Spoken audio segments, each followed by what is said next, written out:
प्रसिद्ध यूट्यूबर रणवीर इलाहाबादिया के मसले पर आज सुप्रीम कोर्ट में एक महत्वपूर्ण सुनवाई हुई। जिस तरह से इस मामले में उनके वकील के द्वारा एक याचिका दायर की गई थी कि रणवीर के खिलाफ कई अलग अलग राज्यों में कई मामले दर्ज हैं, तो उन्हें एक ही जगह पे कंक्लूड किया जाए, उसके बाद इस मामले में तफ्तीश का दायरा आगे बढ़ाया जाए। तो इस मामले पर सुप्रीम कोर्ट के द्वारा जब सुनवाई हुई तो इस मामले में जब कोर्ट के द्वारा आज कई सख्त जो टिप्पणी जो है वो आज देखने को मिला है, लेकिन इस मामले पर एक थोड़ी सी राहत जरूर मिली है। सुप्रीम कोर्ट ने कहा कि संबंधित एपिसोड का पर अब कोई भी एफआईआर आगे दर्ज नहीं की जाएगी। याचिकाकर्ता को यह छूट है कि महाराष्ट्र और असम पुलिस को वह धमकी देने और मिलने के मामले पर जांच के दौरान में सुरक्षा की मांग कर सकता है। राजस्थान के जयपुर में भी जो एफआईआर दर्ज है उस पर भी समान आदेश होगा। और इसके साथ ही जिस तरह से इस मामले पर यह भी कहा गया है कि वो बिना इजाज़त देश छोड़कर नहीं जा सकता है, उन्हें पासपोर्ट जो है वो जब कोर्ट के सामने सरेंडर करना होगा। और इस मामले पर जिस तरह से आज सुप्रीम कोर्ट में सुनवाई हुई, कोर्ट ने आज कई सख्त टिप्पणी की है। जिस तरह से इसमें कहा गया है कि जिस तरह से रणवीर इलाहाबादिया और उसके साथ साथ कई अन्य उसके जो साथियों के द्वारा जिस तरह से कंटेंट सोशल मीडिया में परोसा गया, वो कहीं से भी उसे उचित नहीं ठहराया जा सकता है। इससे माँ, पिता, भाई, बहन इत्यादि जो घर के परिवार के सदस्य हैं, कहीं न कहीं वो आहत होते हैं। और इस तरह के जो कानून का जो यहाँ पे अवहेलना किया गया है, जिस तरह से कहा जा सकता है कि सोशल मीडिया पर जिस तरह से कंटेंट परोसा जा रहा है, तो इसे कहीं से भी उचित नहीं ठहराया जा सकता है। लिहाजा इन तमाम मामलों की गंभीरता को देखते हुए हालांकि जिस तरह से कोर्ट ने आज कई सख्त टिप्पणी की है, हालांकि थोड़ी सी राहत देते हुए उनके रणवीर इलाहाबादिया की गिरफ्तारी पर फिलहाल रोक लगा दिया गया है।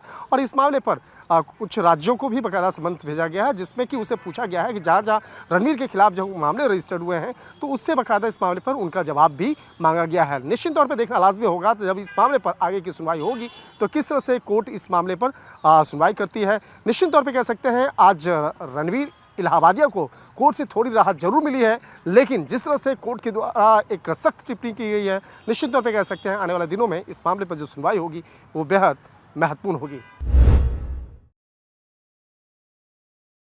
जिस तरीके से सुप्रीम कोर्ट ने भी इस पूरे मामले में जो आरोपी हैं रणवीर इलाहाबादी, उसको काफ़ी फटकार लगाई। जो लैंग्वेज यूज़ होते थे काफ़ी ऑब्जेक्शनेबल थे। सुप्रीम कोर्ट में ये बोला एडवोकेट आशीष जी राय और उनके सहकारी लोगों ने मुझे राज्य महिला आयोग को एक कंप्लेंट दर्ज की थी। उन्होंने उसमें कहा था कि रणवीर इलाहाबादी और उनकी की पूरी टीम बहुत गंदे कंटेंट लेके यूट्यूब पे कुछ वीडियो अपलोड करते हैं और एक प्रोग्राम लेते हैं कि उसके ऊपर कार्रवाई की जाए। तो उसका रेफरेंस लेके हमने मुंबई पुलिस को लेटर भेजा था और कहा था कि इसकी की पूरी तरह से जांच की जाए और इसकी जांच करते हुए आपके पास जो भी इंफॉर्मेशन आ जाए उसके ऊपर उचित कार्रवाई की जाए। दूसरे ही दिन उनके ऊपर एफआईआर दर्ज की गई और इस कंटेंट लेके, इससे गंदे कंटेंट लेके जहाँ भी ये वीडियो किए जाते हैं, जो शूट किया जाता है, और जाके लोकेशन देख के पुलिस ने अच्छी तरह से इसका पूरा का पूरा तपास किया है।